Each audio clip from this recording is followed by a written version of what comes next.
When The Simpsons used to reference a movie, it was something that it was referenced because everybody knew it in a certain way. It wasn't referenced because it was in theaters right now and hey, let's get the jump on the popular thing.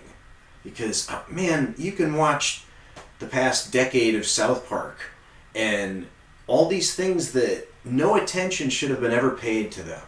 But South Park built an episode about ridiculing them, so there you go. It exists in perpetuity. This shitty negative thing, whatever it might be. It might be a viral video, it might be a fucking somebody abusing themselves that other people laugh at. It's not, as a comedian, you're supposed to have a sense of social responsibility in what you subconsciously support and what you subconsciously deride. And I mean, we're just missing comedians like Carlin. Oh, I mean, and that's the he's. Man, I just don't know, man. I don't know how he would have handled 2016 and the people, the Americans of 2016. I just, he would feel a similar sense of disappointment.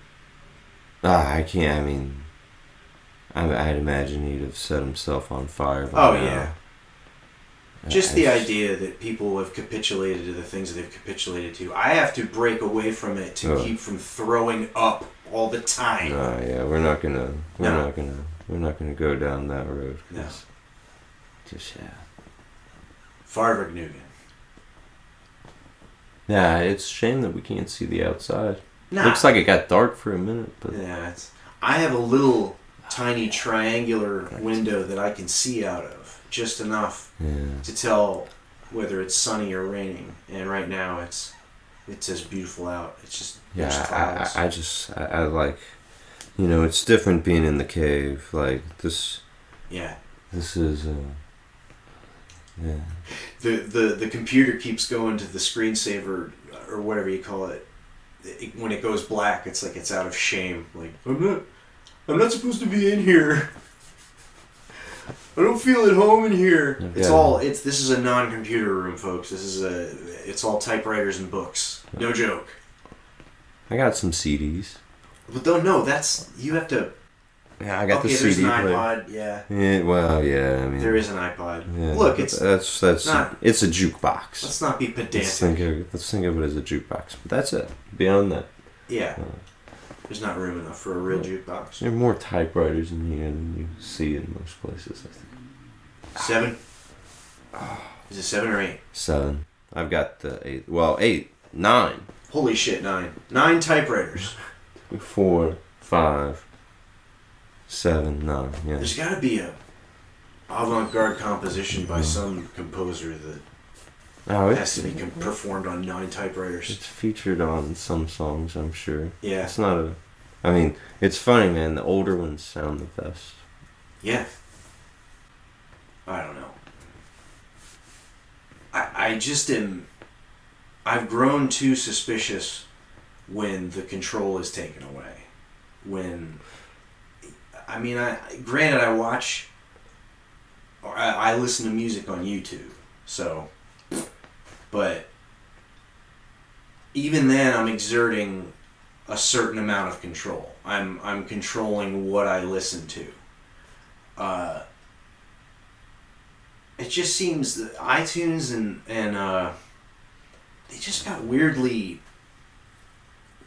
controlling about it, As some sort of anti-piracy measure, I'm sure, we have to do this to make sure that the music isn't illegally downloaded. But, man, that doesn't matter. The act of someone downloading a song illegally doesn't matter. When does it matter? Who does it matter to? If it matters to a musician, then that is the fucking responsibility of the record label that represents that musician to do something about it. And doing something about it isn't punishing the people who want to hear the song. It's doing something else that doesn't hurt the artist, doesn't hurt the consumer. You're the fucking record label. Take it.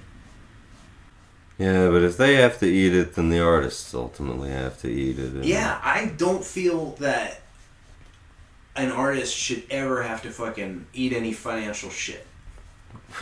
It's just then not... there will be no artists because No, no I'm one talking wants about... to pay them at all. Wait, yeah. I'm talking about all the insurance-based stuff. The stuff that's, oh yeah, this is a protector against what if somebody does this, and then it takes from the bottom line. I mean, it just... There have to be better ways to do it. The old ways are done. They don't work like they did anymore. As far as I know.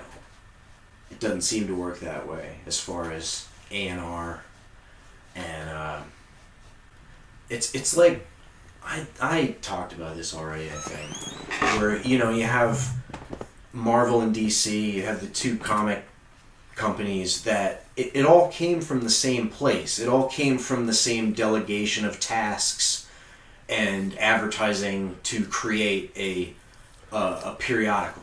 It all comes from that. It's never, everybody just tries to get jobs within that paradigm. And the record labels are the same way. It's just been set in place for so long that this is the way it's done. Otherwise it's nebulous and we don't understand it. And then before you know it, it's careers. There are careers in it. And there shouldn't always be careers, so to speak, within this delegation in 15 or 20 departments to create a product. It doesn't always have to be that way. No, what I think is wrong is people trying to profit off of someone else's work. That's what it boils down to. But I mean, these are the people who are reposting shit, reposting songs and videos on YouTube, and was that your gut? Oh yeah. I had lasagna last night. Oh, you lucky devil. Well, you lucky devil. I made it, so. What, like that's bad. Well, I mean, there's no luck involved in it. I fucking bought the shit, cooked it. Yeah. Yeah, I would be gazing at the elements separately and I'd be like, yeah, I'm going to bed. I'll eat tomorrow. I have no idea. It's horrendous. I'm half Italian and I would fucking die before I would be able to properly prepare lasagna. It mystifies me for some reason. I don't understand how the lasagna noodles don't have to be boiled.